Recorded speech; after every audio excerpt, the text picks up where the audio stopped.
안녕하십니까. 사회복지사 1급 시험 대비 사회복지 행정론 핵심 이론 강의 시작하도록 하겠습니다. 제가 오리엔테이션 때 사회복지 행정론은 여러분들의 전략 영역 중에 하나다 이렇게 말씀을 드렸습니다. 즉 3교시에 세 가지 영역이 있는데 사회복지 정책론, 사회복지 행정론, 사회복지 법제론에서 가장 쉽게 출제되는 영역이 사회복지 행정론이다 이렇게 말씀드렸고, 또한 이 영역에서 고득점이 나와야 합격에 가까울 수 있다 이렇게 설명해 드린 바도 있습니다. 사회복지 행정론은 출제 경향을 보면 전반적인 영역에서 골고루 출제가 됩니다. 그런데 나오는 데서 또 나오는 경향이 상당히 강합니다. 그래서 기출문제를 파악하는 것은 정말 중요한 부분이다 이렇게 말씀드릴 수 있어요. 전체 영역에서 출제가 돼서 범위가 넓은 것은 여러분들한테 조금 힘든 부분이 있을 수 있지만, 다행인 것은 나오는 데서 또 나오니 여기에 대해서 여러분들이 파악만 잘 해주시면 됩니다. 그러한 내용을 담고 있는 것이 여러분들의 핵심 요약의 교재고요. 그 다음에 이 요약 교재 내용을 잘 보신 다음, 그 다음에 예상 문제, 단원별 문제도 중요하지만 기출 문제를 꼭 보시라는 것을 권면해 드립니다.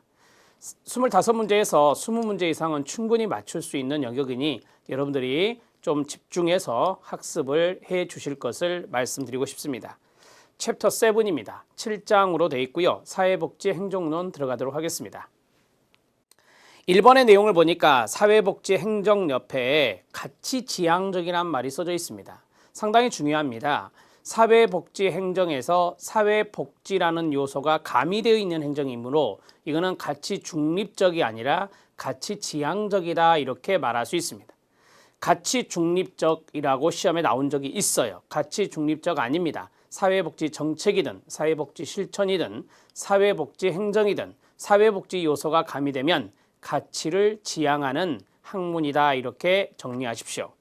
일반 행정과의 차이점이 있는데요. 쉽게 말씀드리면 사회복지 행정의 특성이다 이렇게 말씀드릴 수 있습니다.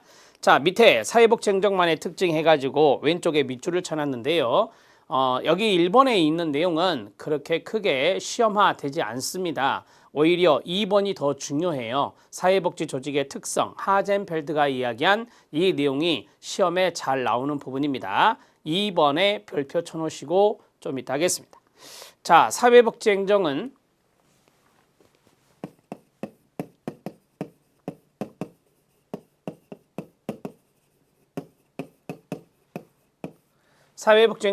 사회복지 요소가 가미되어 있으므로 가치지향적이다 이렇게 말씀드렸습니다.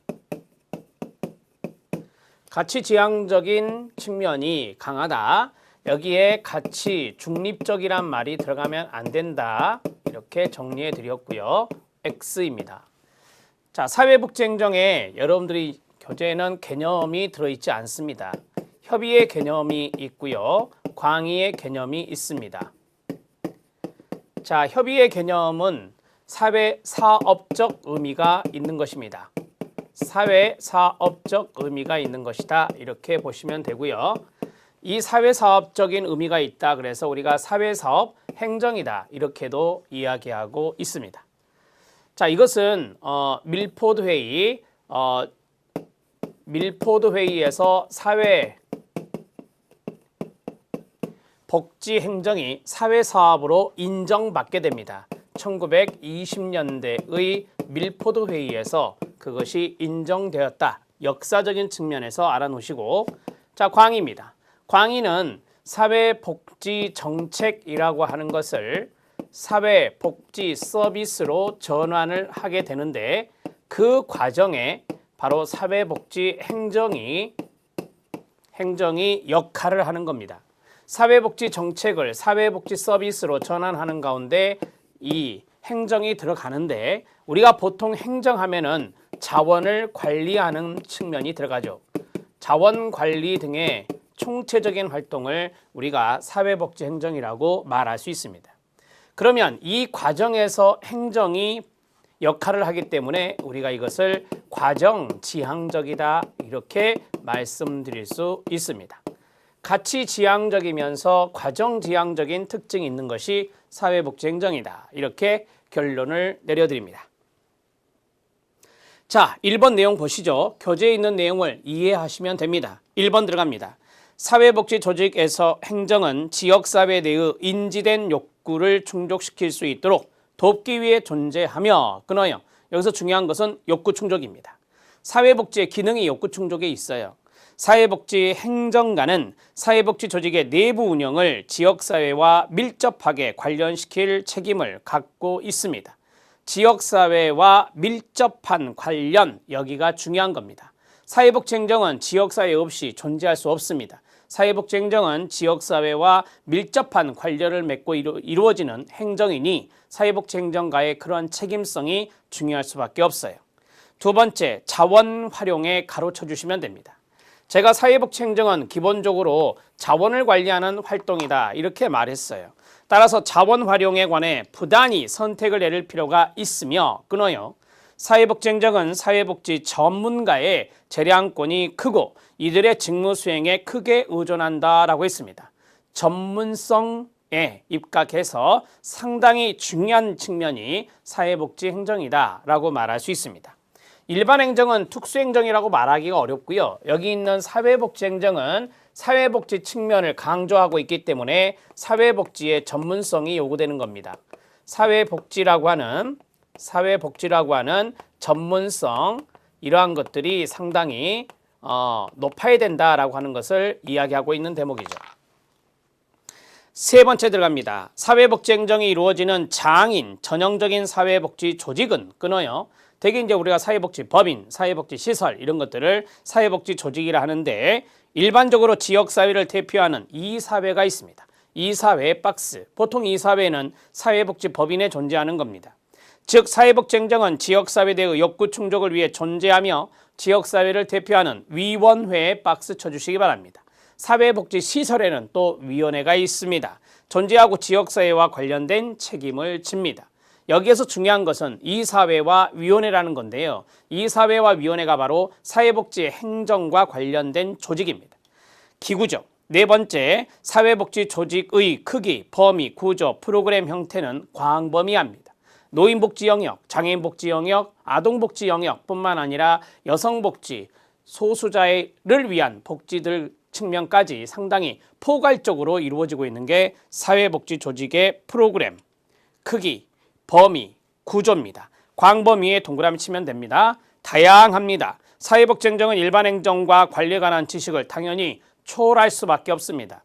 프로그램의 형태가 다양하니 일반 행정이 가지고 있는 지식과 비교했을 때 일반 행정과 관리에 관한 지식보다 더 많은 것을 가지고 있어야 되는 게 사회복지 행정입니다. 초월에 동그라미 치면 됩니다. 모든 직원들이 사회복지 행정 과정에 참여하고 전체 조직 사업에 영향을 미칩니다. 여기서 중요한 것은 모든 직원들이 행정 과정에 참여한다는 겁니다. 참여에 동그라미 치면 됩니다. 이 직원들은 바로 전문성이 있는 사람들을 말하는 우리 사회복지사들을 말하는 거예요. 사회복지사들이 이 행정 과정에 다 참여를 해야 되는 것이다. 이렇게 보시면 되겠습니다.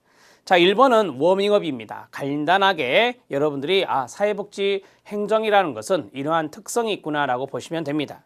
자, 2번입니다. 2번은 사회복지 조직의 특성입니다. 자, 이것을 인간봉사조직이라고도 합니다. 인간봉사조직의 특성이라고 해서 하젠펠드가 제시한 것이다. 이렇게 보시면 됩니다. 자, 사회복지 조직의 특성에 대해서 간략하게 약수를 해드리도록 하겠습니다. 1번 별표, 3번 별표, 4번 별표, 8번 별표, 8번에다 쓰세요. 기출입니다. 8번은 기출 지문들을 1, 2, 3, 4, 5로 제가 세팅해 드렸습니다. 첫 번째, 변화되어야 할 클라이언트와 직접 접촉하여 활동하므로 1번, 주 원료는 누구다? 네, 인간이다. 여기서부터 스타트가 돼야 됩니다. 두 번째, 핵심적인 활동은 기관 직원과 클라이언트의 상호작용이며 일선 성원들의 활동이 중요하다라고 했습니다. 일선 송원들이 바로 사회복지사들이 될 겁니다. 일선 송원들의 활동이 중요하다. 이렇게 간단하게 쓰시면 됩니다. 세 번째, 사용하는 기술이 다양합니다. 불확실하죠. 사용하는 기술입니다. 스킬을 말하는데 스킬은 상당히 많습니다. 그러나 불확실하다. 불확실하다를 다른 말로 하면 불완전하다 이렇게 말씀드릴 수 있습니다. 여러분, 우리가 사회복지 실천 기술론에서 많은 기술들을 배웠어요. 다양합니다. 하지만 A라는 송원, B라는 송원, A라는 클라이언트, B라는 클라이언트, C라는 클라이언트에게 똑같은 기술을 적용하더라도 다를 수 있습니다. 따라서 불확실하다, 불완전하다라고 하는 측면을 기억하시기 바랍니다. 여기에 확실하다 이런 식으로 나오면 틀린 지문이 됩니다. 틀린 지문이 어떻게 등장하는지 그것도 말씀을 드릴 겁니다. 자, 네 번째, 별표 하나 더 쳐주세요. 여기에 여러 가지 것이 잠재되어 있는데 네 번째, 목표가 모호하고 애매하며 여기서 하나 끊어야 돼요. 목표의 모호성입니다.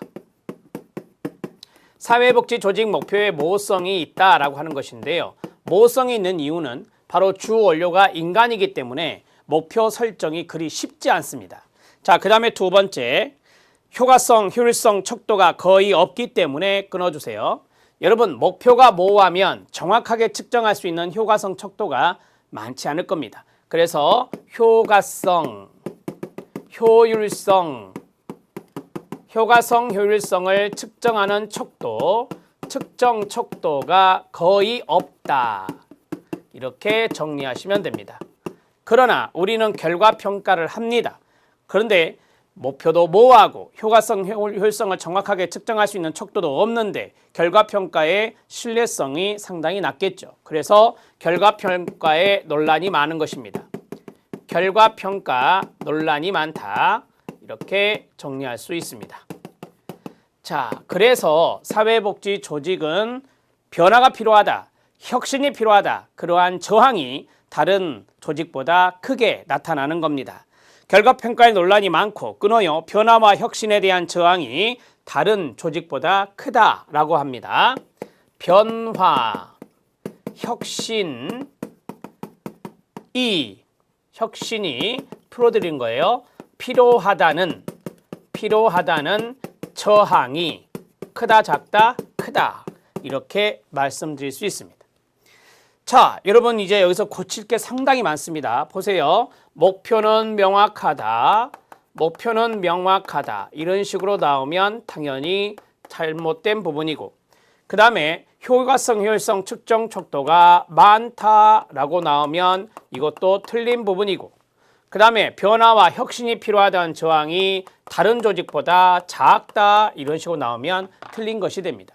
그래서 여기 있는 부분에서 시험에 많이 나오는데 특히 5번이요. 5번 지문에 여러분들이 별표를 쳐주시면 됩니다.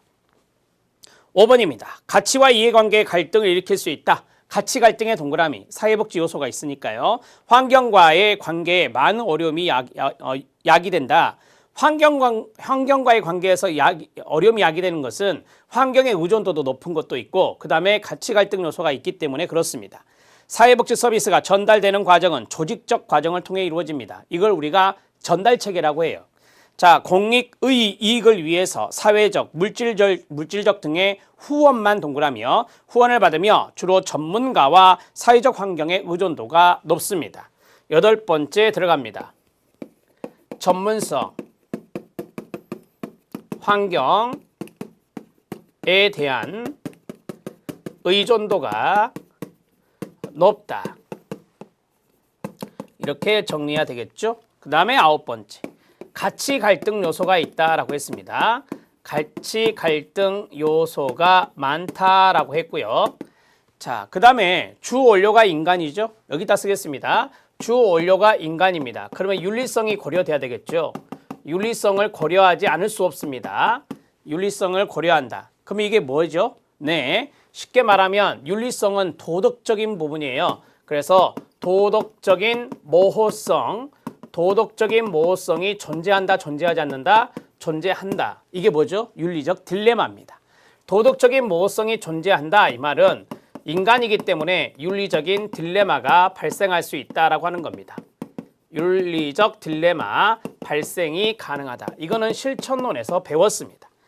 자, 연결해 볼게요. 윤리적 딜레마 발생 가능성이 있다라고 하는 것은 가치 갈등의 요소가 많기 때문에 윤리적 딜레마 발생이 가능하다라고 하는 겁니다. 이해되셨죠? 네, 윤리성도 고려될 필요도 있다라고 하는 것을 말씀드렸습니다. 자, 그 다음에 거기 8번째가 결론적으로라고 했는데요. 자, 따라오시면 환경에 대한 의존도가 높나요? 네, 높습니다. 자, 그 다음에 2번이 뭐죠? 대립적 가치의 상존성이라고 했죠. 그래서 가치 갈등 요소가 있습니다. 상충되는 가치. 그다음 3번째, 조직 간의 연계가 중요하다라고 했어요. 이거는 이제 환경에 대한 의존도가 높은 거죠. 조직이 있으면 외부의 환경, 이 조직과 조직 간의 연계, 이런 것들이 중요할 수밖에 없습니다. 조직 간 연계, 여기다 쓰겠습니다. 10번째, 조직 간 연계가 중요하다. 이렇게 정리하시면 돼요. 자, 그 다음에 성과평가의 취약성이 나왔습니다. 성과평가의 취약성은 이거죠. 결과평가에 논란이 많다라고 하는 측면을 이야기하고 있고, 인본주의적 가치지향성이 있다. 맨 앞에서 말씀드렸습니다. 주 원료가 인간이기 때문에 인본주의적 성격을 생각하지 않을 수 없어요. 그래서 11번째, 인본주의적 가치지향성이 있다라고 했어요. 인본주의적 가치지향성이 있다. 여기에 이제 가치 중립성이 들어가면 틀리다고 제가 앞에서 말씀을 드렸던 거고요. 자, 여기까지 하젠펠드의 내용입니다. 상당히 중요합니다. 이 노트는 여러분들이 잘 가지고 계셔야 되고요. 자, 하나 퀴즈식으로 해볼게요. 도덕적으로 정당해야 되나요? 그렇습니다. 여기 윤리성을 고려해야 된다는 측면이 바로 그거예요. 이 사회복지 조직은 도덕적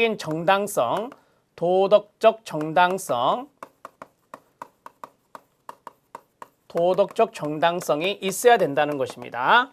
도덕적인 모성이 존재한다는 것은 윤리적 딜레마를 발생하는 거고요. 딜레마가 발생하는 거고, 그리고 사회복지 조직은 클라이언트에게 서비스를 줄 때 윤리성을 고려해야 되니까 도덕적으로 정당성이 존재한다. 도덕적 정당성이 있어야 된다라고 하는 측면도 정리를 해 주십시오. 응용까지 다 해드렸습니다. 이 내용을 잘 정리하시면 돼요. 자, 기출문제 확인 학습입니다. 최근에 나온 건데요. 우리 시험에 잘 나오지 않는 겁니다. 아주 희소한 건데 한번 보시죠. 사회복지행정의 실천 원칙, 그냥 큰 틀만 보시면 돼요. 1번 사회사업 가치의 원칙, 2번 지역사회와 클라이언트 욕구의 원칙, 기관 목적의 원칙, 거기에 별표, 시험에 나왔던 것을 밑줄 쳐놨어요. 기관 목적의 원칙, 그 다음에 4번째 문화적 장의 원칙, 의도적 관계의 원칙 별표. 이거는 이제 목적이 있는 관계다라고 하는 거예요. 사회복지 행정이라고 하는 것은 목적이 없진 않죠. 목적이 있는 관계다.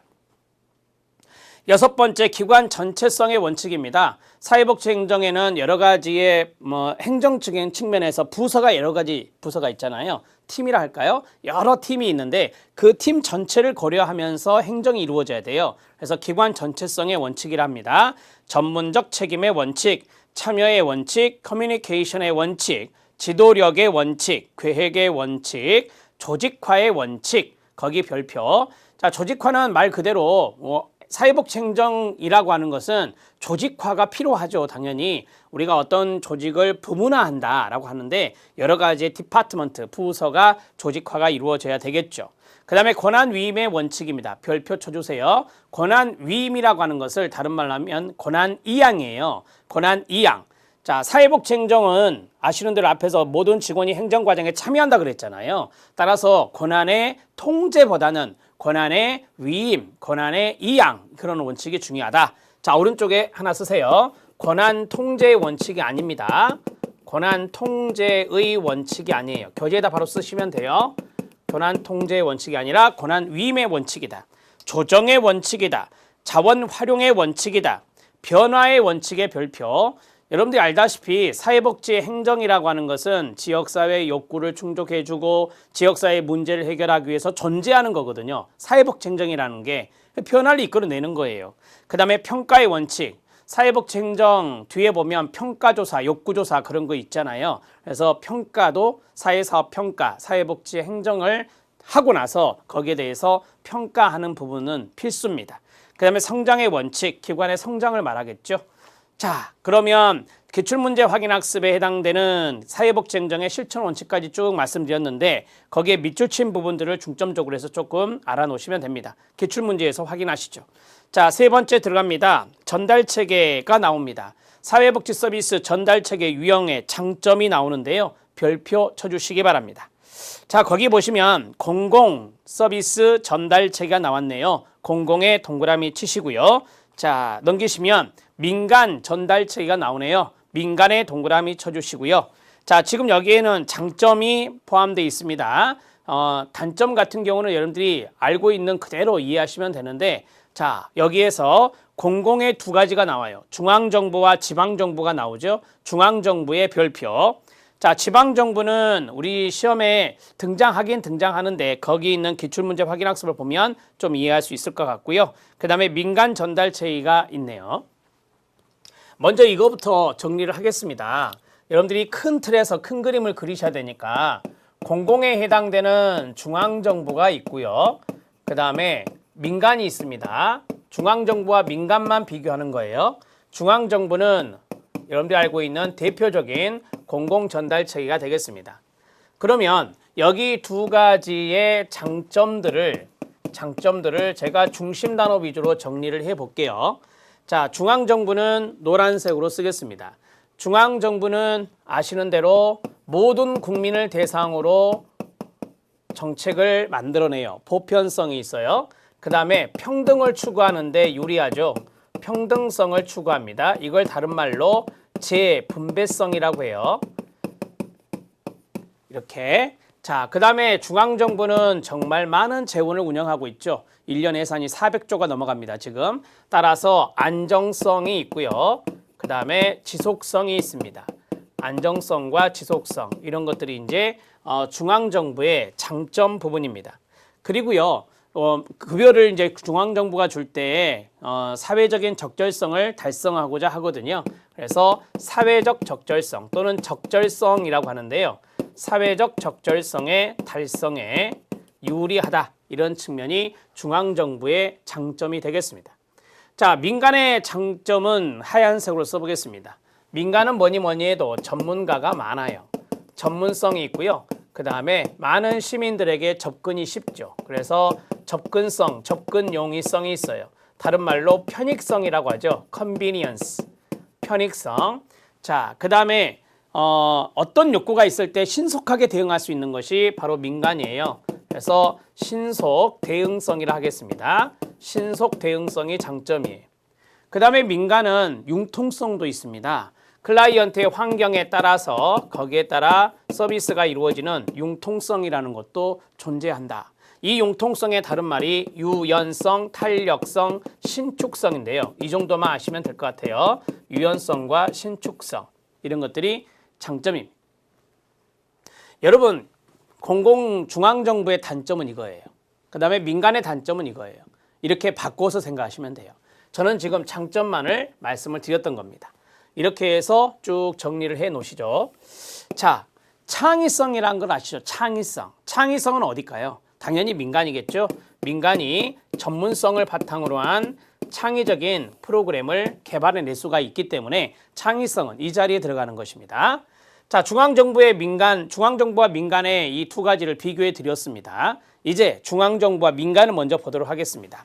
중앙정부 들어갑니다. 속성상 공공재적 성격이 강한 것, 공공재의 동그라미요. 사회복지 정책론에서 배우게 되는데 공공재와 가치재 성격이 강한 것은 중앙정부가 하는 거다. 복지국가의 이야기입니다. 규모의 경제성을 갖는 서비스, 규모의 경제성의 가로예요. 이거는 재원이 탄탄하다라고 하는 거예요. 그 다음에 평등과 사회적 적절성 달성에 위해 필요하다. 말씀드렸죠. 밑줄 쫙 그어주시고요. 다양한 복지에 대한 욕구를 체계화하여 다양한 프로그램을 거기서부터 가로요. 다양한 프로그램을 통합, 조정할 수 있습니다. 왜요? 권력기구의 중앙정부는. 그래서 여러 가지 프로그램, 여러 가지 정책을 통합하거나 조정할 수가 있는 힘이 있어요. 지속적이고 안정적으로 유지하기에 필요하다라고 했습니다. 여러분, 우리가 이제 정책에서 이야기하는 것들이 있는데요. 그게 이제 이런 거예요. 자, 보세요. 중앙정부가 개입을 한다. 이것을 우리가 복지국가라고 말하죠. 국가가 개입하는 것을 복지국가라고 해요. 그러면 중앙정부가 개입을 해야 되는 이유, 복지국가의 필요성에는 어떤 것들이 있었죠? 공공재 성격이 있거나 가치재 성격이 있다. 공공재나 가치재적 성격이 바로 사회복지라, 사회복지라고 하는 것은 복지국가라고 했으니까 사회복지라고 하는 것은 공공재나 가치재적 성격이 있다. 그것이 있기 때문에 바로 중앙정부가 개입을 해야 된다. 그 다음에 규모의 경제성, 그 다음에 외부 효과가 강한 것은 중앙정부가 해야 된다. 이런 것들을 여러분들이 충분히 알 수 있어요. 자, 그 다음에 재원의 풍부, 아까 말씀드렸죠. 재원이 풍부하다라는 측면, 이런 것들이 이제 규모의 경제성과 직결이 되는 거예요. 그래서 재원이 풍부하다라고 하는 거죠. 하나만 더요. 권력기구라고 말씀드렸죠. 여기 권력기구입니다. 따라서 우리가 다양한 프로그램을 뭐하거나 통합하거나 조정할 수 있다라고 하는 거, 조정이 가능하다라고 하는 것을 말씀드릴 수 있습니다. 자, 여기까지 좀 팁으로 별도로 정리를 해드렸습니다. 자, 됐고요. 이제 자, 민간을 보겠습니다. 민간 사회복지 서비스 전달 체계 보면 이해만 하시면 돼요. 1번 정부 제공 서비스 비해당자에 대한 서비스 제공은 누가 합니까? 정부 제공 서비스 비해당자는 민간이 한다 이 말이고, 정부가 제공할 수 없는 애 동그라미, 정부가 제공할 수 없는 전문적 서비스다. 어디 누가 해야 돼요? 민간이 해야 되겠죠. 동일 종류의 서비스에 대한 선택의 기회 제공으로 경쟁을 유발한다라고 했어요. 자, 여러 기관이 있습니다. 동일 종류 서비스 제공하고 있는 것이. 자, 기관 여러 개 있으면 선택의 기회를 많은 이용자들에게 줘서 경쟁을 유발하고 서비스의 질을 올릴 수 있는 것이 민간이에요. 사회복지 서비스 선도적 개발과 보급이 가능합니다. 왜요? 전문성이 있기 때문에. 그 다음 민간의 사회복지 참여 욕구가 수렴된다. 자원봉사. 이거는 접근성과 연관성이 있습니다. 많은 시민들이, 많은 국민들이 접근하기 좋은 것이 복지관이나 시설이란 말이에요. 그래서 사회복지에 참여하고 싶은 욕구를 수렴할 수 있는 게 민간이다. 정부의 사회복지 활동에 대한 압력단체 역할을 민간이 하고 있습니다. 그 다음에 국가의 사회복지 비용이 절약된다. 여러분, 민간 자원이 요새 강조되고 있는 게 사례관리, 배웠잖아요. 사례관리는 되게 민간 자원이 들어가요. 그러면 국가 입장에서는 사회복지 비용이 절약될 수 있는 효과가 있는 거죠. 이러한 측면에서 민간의 장점이 있다. 이렇게 보시면 되겠습니다. 자, 이제 지방정부를 보겠습니다. 지방정부는 중앙정부같이 공공이지만 꼭 중앙정부의 특징을 갖고 있는 것은 아니에요. 하나만 볼까요? 지방정부는 지방정부마다 재정의 재정 자립도가 틀려요. 어떤 데는 자립도가 좋지만 어떤 데는 안 좋은 데가 많아요, 거의. 그렇기 때문에 이런 안정성과 지속성 측면에서 지방정부는 불리하죠. 이런 것들이 이제 중앙정부와 다른 점이다라고 보시면 되고, 당연히 민간과도 다른 점이 있죠. 왜냐하면 지방정부는 공공조직이잖아요. 민간은 민간조직이고.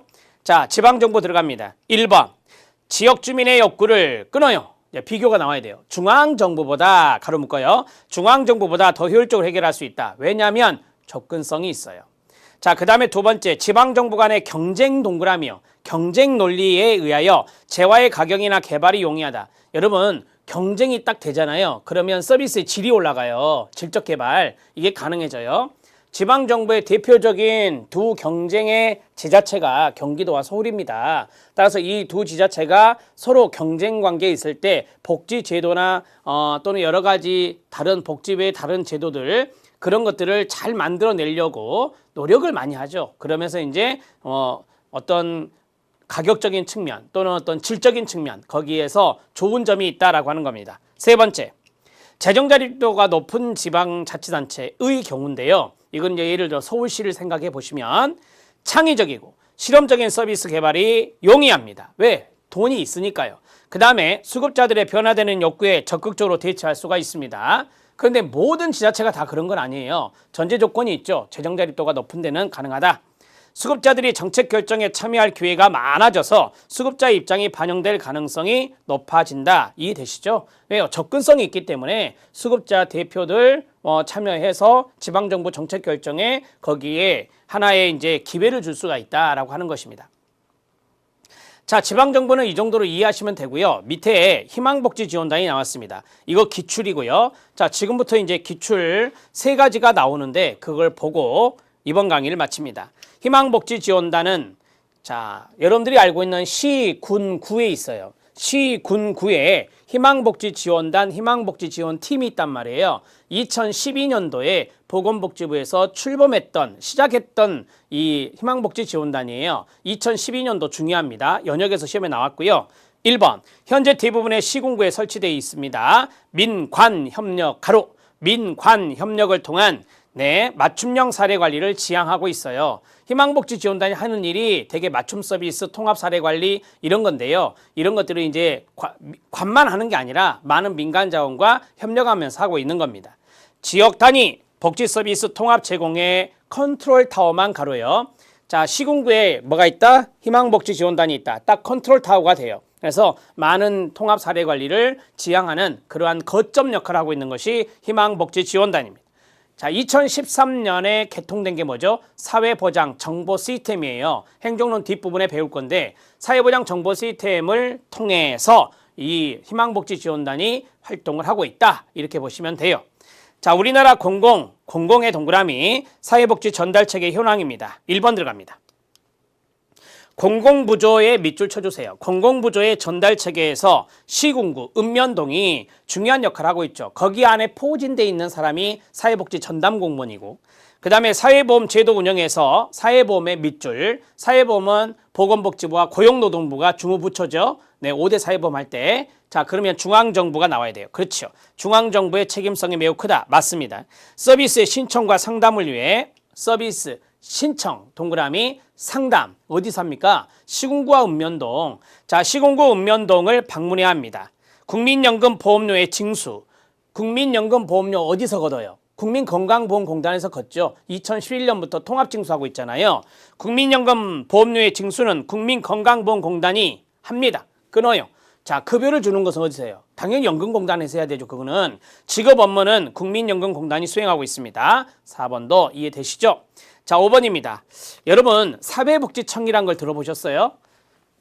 우리 시험 문제 이거였어요. 사회복지청이 있다 이렇게 나왔는데 우리나라는 아직까지 사회복지청이 없어요. 사회복지청이라는 것은 아직 없다. 우리나라는 아직까지 사회복지청이 없습니다. 우리나라 사회복지의 패러다임을 바꾸어 복지 전달 체계의 공급자 중심에서 끊어요. 수요자인 국민 중심으로 만들기 위한 대안입니다. 대안으로 사회복지청의 신설을 법률 안에 제안하고 있는 실정입니다. 대개 국가나 지방자치단체가 복지 서비스의 전문적인 전달을 하고 있는 민간 기관을 지원하고 있습니다. 여러분, 이 사회복지청은 우리나라에 존재하지 않는다라고 보시면 되고요. 거기 아래는 제가 이제 서서를 좀 단 겁니다. 그래서 우리 시험에서는 우리나라는 사회복지청이 설치되어 있다 이런 식으로 나왔단 말이에요. 틀렸습니다. 그래서 그 문제가 여기 기출문제 지문을 그대로 실어드린 겁니다. 어렵지 않습니다. 공공부조는 시군구 읍면동이 중심이 되고 있습니다. 사회보험은 중앙정부가 큰 책임을 맡고 있고요. 서비스를 신청한다든지 상담을 할 때는 시군구와 읍면동을 찾아가야 합니다. 그리고 사회보험, 5대 사회보험의 통합징수는 건강보험공단이 하고 있고요. 지급 업무는 그 담당 공단에서 하고 있는 거예요. 예를 들어서 국민연금의 급여 지급은 국민연금공단에서 하고 있고 산재보험이나 고용보험 이런 것들의 이제 지급은 산재보험은 근로복지공단에서 하고 있는 거고요. 근로복지공단에서 하고 있고 실업급여 지급 이런 것들은 여러분들이 알고 있는 고용센터라고 하는 곳이 있죠. 고용노동부 산하의 고용센터 여기에서 하고 있는 것입니다. 팁으로 말씀드렸습니다. 자, 이제 기출문제 확인 학습을 또 보시죠. 사회복지 서비스 전달체계 구축의 원칙이 있습니다. 별표 쳐주세요. 자, 거기 통합성이 나오죠. 여러분, 통합성 원칙 구현을 위해서는 뭐가 중요할까요? 네, 유기적 연계가 중요합니다. 여러분, 통합성이 나오잖아요. 그러면 이 단어가 중요해요. 연계가 중요하거든요. 그래서 통합 연계가 같이 따라다닙니다. 이게 바로 여러분들이 알고 있는 원스톱 서비스예요. 원스톱 서비스가 통합 연계 서비스란 말이에요. 이렇게 정리하시면 돼요. 자, 그 다음에 두 번째, 서비스의 편중 동그라미. 누락이 없도록 하는 것은 비파편성의 원칙에서 강조된다라고 했어요. 여러분, 서비스가 편중돼 있다 해봐요. 자, 예를 들어서 서비스가 골고루 있어야 되는데 서비스가 이렇게 딱 나눴을 때 서비스가 이쪽에 많이 편중돼 있다고 해봐요. 이게 편중이라 하잖아요. 그러면 이거는 파편성이라고 말할 수 있어요. 파편성. 파편성이라는 것은 한마디로 말하면 한쪽은 받고 한쪽은 못 받는 것. 이런 것들이 이제 파편성이죠. 근데 편중을 막고 누락을 막고 골고루 주는 것은 비파편성의 원칙이다. 이렇게 보시면 돼요. 자, 그 다음에 충분성이 있습니다. 충분성은 서비스의 양과 기간을 설정하는 것과 연관성이 있는데요. 쉽게 말하면 이거죠. 서비스를 충분히 제공하라. 충분히 제공하라. 그래서 충분성이라고 하는 것이 있는데 이걸 다른 말로 뭐라 하죠? 네, 서비스를 충분히 제공하는 것을 네, 적절성이라고 합니다. 그래서 적절성이라고 하는 것과 동의어는 충분성이다. 이렇게 정리하시면 돼요. 이건 어렵지 않아요, 여러분. 자, 그 다음에 네 번째 서비스 공급이 연속적 동그라미. 연속적으로 주는 걸 뭐라고 해요? 지속성이라 해요. 지속성 원칙의 밑줄. 책임성 동그라미. 책임성은 뭐죠? 네, 최선을 다하는 겁니다. 충실히 이행하는 거예요. 최선을 다하는 것은 전달 체계 자체의 효과성과 효율성과 연관이 됩니다. 여러분, 제가 이제 수업할 때 이런 말씀을 드렸었죠. 어떤 이야기를 했냐면 책임성이라고 하는 것은 최선의 노력을 하는 거다. 책임성이라고 하는 것은 최선의 노력을 다하는 거다. 그러면 이거하고 꼭 따라오는 게 있다. 책임성이라고 하는 것과 따라오는 것은 뭐냐면 효과성이다 이 말이에요. 효과성을 끌어올리기 위해서 최선을 다하는 거고 효율적으로 하기 위해서 바로 최선을 다하는 것이다. 이렇게 돼서 책임성이라는 것은 효과성, 효율성과 같이 항상 붙어 다닌다는 것을 말씀드렸잖아요. 이것이 이제 지문으로 나온 거죠. 자, 기출문제 확인학습 내용 다 했습니다. 통합성은 유기적인 연계, 그 다음에 서비스의 편중이나 누락을 막는 것은 비파편성이다. 충분성은 서비스의 양과 기간을 충분히 하는 거다. 적절성과 동의어. 서비스 공급을 연속적으로 하는 것은 지속성이다. 그 다음에 책임성이라고 하는 것은 효과성과 효율성 항상 붙어 다닌다. 이렇게 정리해 드렸습니다. 다음 시간에 4번부터 보도록 하겠습니다. 열심히 공부하시기 바랍니다. 수고하셨습니다.